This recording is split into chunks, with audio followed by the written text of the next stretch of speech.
Assalamualaikum dan salam sejahtera bersama saya Siti Nurdiati Zaidi dalam ringkas 10 pagi. Dewan Bandaraya Kuala Lumpur DBKL mengesahkan 2 kaki tangannya positif COVID-19 dan kini menjalani rawatan di Hospital Sungai Buloh. DBKL menerusi kenyataannya memaklumkan kedua-dua kaki tangan itu masing-masing daripada Jabatan Perancangan Bandar dan Jabatan Kawalan Bangunan. Susulan itu, operasi nyahkuman dilaksanakan di lobi, lift serta beberapa tingkat di menara yang terlibat. Operasi di ketiga-tiga menara DBKL berjalan seperti biasa dengan memperketat SOP bagi menjamin keselamatan pengunjung dan kaki tangan.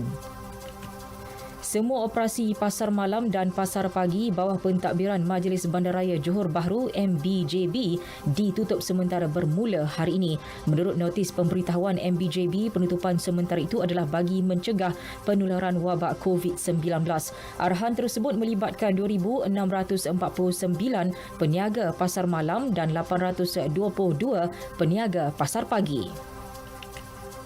Sementara itu, PKP bersyarat yang dikenakan di 11 daerah di Sabah terbatal dengan penguatkuasaan PKPB di seluruh negeri itu bermula Selasa lepas.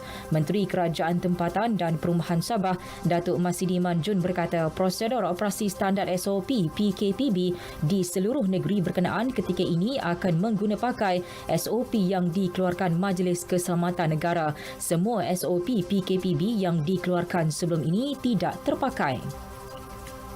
Di Selangor, operasi pusat pemindahan banjir yang disediakan susulan fenomena air laut pasang besar yang dijangka hujung minggu ini akan mematuhi SOP PKPB. Pegawai Operasi Unit Pengurusan Bencana Negeri Muhammad Izzat Haziq Muhammad Nazir berkata penjarakan fizikal, kebersihan serta susun atur khemah di pusat berkenaan juga dititik beratkan. Sebanyak 21 pusat pemindahan di 5 daerah dikenal pasti untuk digunakan sekiranya fenomena tersebut mengakibatkan banjir di Kelang, Kuala Langat, Sepang, Kuala Selangor dan Sabak Bernam.